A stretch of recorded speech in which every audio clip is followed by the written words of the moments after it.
Salut les gars, aujourd'hui on débriefe officiellement le classement officiel de la Ligue 1.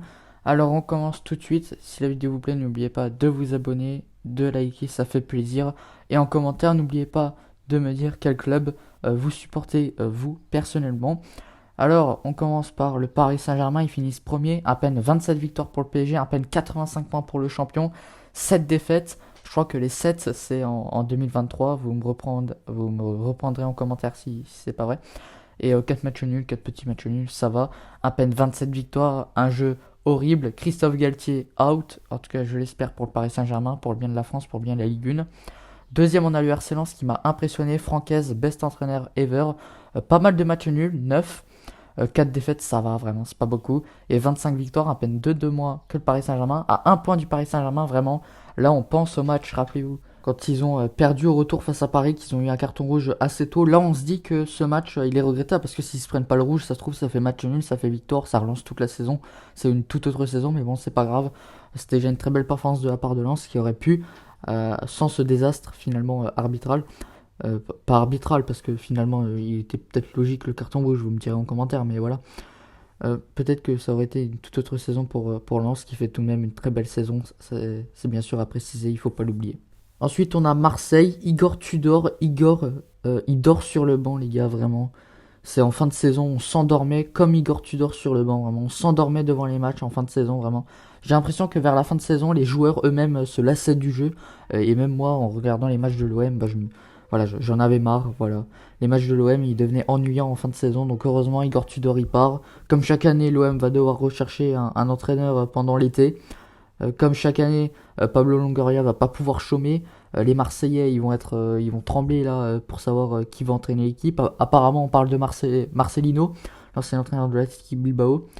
Je connais, mais pas trop non plus, et j'ai l'impression que c'est un bon coach, mais je sais pas, il m'inspire pas confiance non plus parce que Marcelino, c'est pas non plus le Igor Tudor, voilà.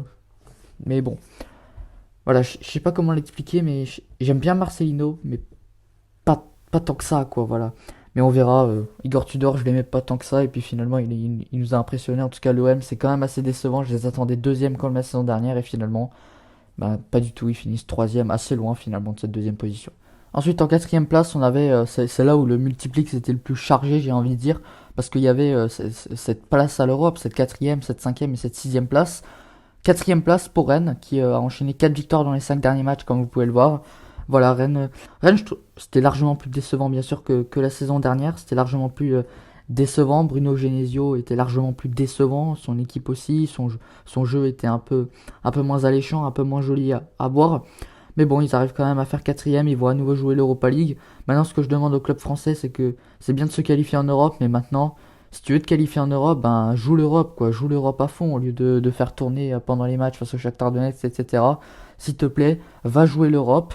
Tu veux te qualifier en Europe, va la jouer, quoi. Va la jouer comme un bonhomme. Va te faire mal et va faire quart de finale, demi-finale d'Europa League, comme peut le faire un Feyenoord, comme l'a fait l'Union Saint-Gilloise. Voilà, on a rien à envier à ces clubs-là. Et pourtant, on n'y arrive pas. Donc à un moment, il faudra y arriver. J'espère que la saison prochaine, Rennes sera plus convaincant. Et surtout en Europe. Je fais confiance au club français pour nous impressionner en Europe, même si ça ne sera pas le cas, on le sait d'avance. Voilà. Ensuite, on a Lille, l'une des équipes les plus malchanceuses de France, et je pèse mes mots, l'équipe peut-être la plus malchanceuse de France et de la Ligue 1, surtout de la Ligue 1. Vraiment, le nombre de poteaux qu'ils ont touché.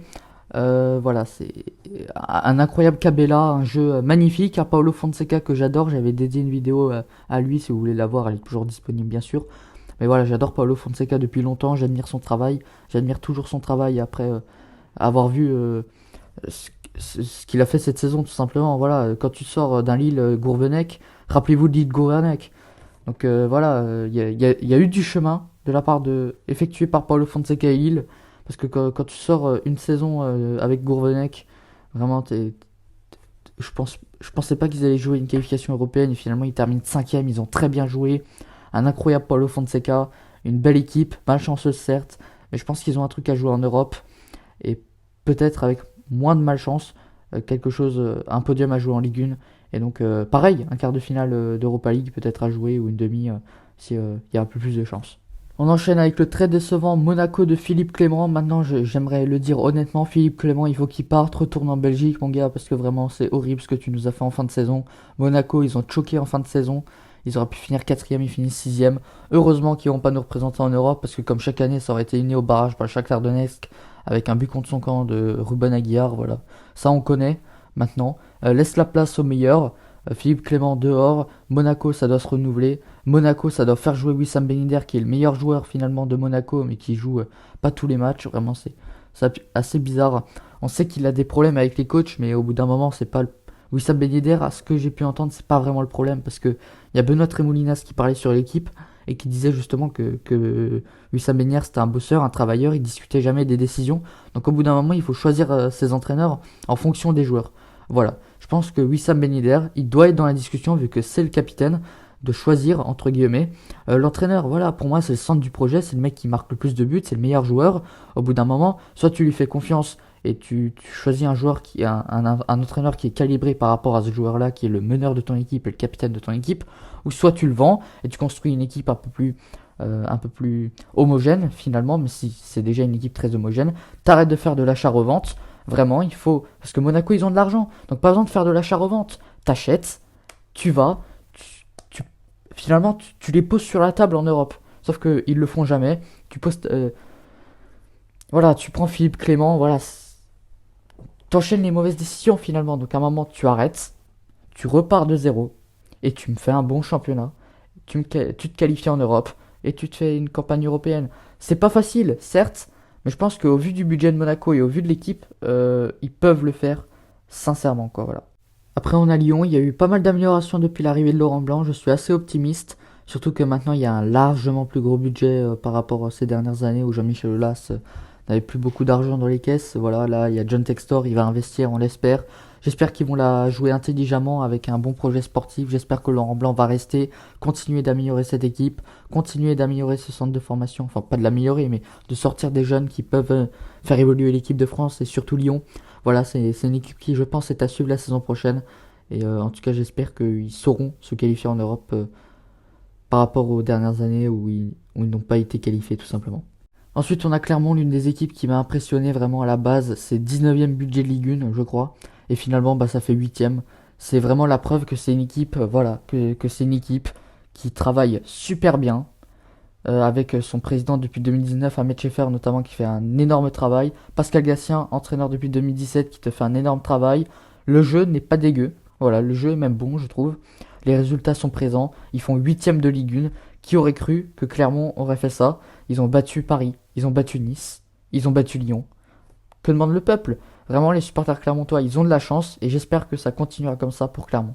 En 9e position, on a l'OGC Nice. Il y a eu un rebond avec Didier Digard. Voilà, je pense que ça a créé un électrochoc, ce changement d'entraîneur chez les joueurs. Et finalement, voilà, ça n'a rien changé sur la fin de saison. Ils se sont pas qualifiés en Europe. Ils font 9e comme chaque année. Ils font mieux de tableau comme chaque année.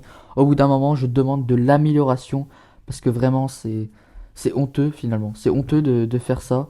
Vraiment. Quand t'as une... Comment dire ça? Quand t'as un budget comme ça, voilà. Tout simplement, quand tu as un budget comme ça, quand tu as un entraîneur qui est certes talentueux, mais qui peut-être montre ses limites dans le top niveau, ben voilà. Vraiment, je pense que Didier Digard a un potentiel, je pense que Nice a un potentiel, je pense que le budget est l'un des meilleurs de Ligue 1, mais aujourd'hui, il faut travailler bien, il faut bien travailler, voilà, pour réussir à poser ce projet sportif, enfin, à plus jouer le milieu de tableau, mais à jouer les compétitions européennes et à les jouer à fond. Donc j'espère que Nice et Ineos vont prendre conscience de ça, vont s'améliorer et vont faire honneur finalement à la Ligue 1. Ensuite, après l'effet de mode de Didier Digard, on a l'effet de mode du Lorient de Régis Lebris. Vraiment, c'était sûr que ça allait être un effet de mode. C'était juste vraiment vite fait au début de saison. Après, ça a enchaîné les matchs nuls, les défaites, quelques victoires par-ci par-là. Ils sont quand même allés chercher Paris, mais voilà. Je trouve qu'ils ont été très vite cotés finalement. Finalement, ils ont fait une moins bonne saison clairement. Donc la preuve qu'on n'a pas beaucoup parlé clairement, mais qu'on a largement plus parlé de Lorient. En tout cas, c'est la fin de cette vidéo. C'était la partie 1. On faisait le top 10. Likez, abonnez-vous et dites-moi en commentaire qui vous supportez comme équipe. Et si vous voulez une partie 2 avec les équipes de bas de tableau finalement qui sont au-delà de la 10e place. En tout cas, moi je vous dis à la prochaine pour une prochaine vidéo. Ciao ciao.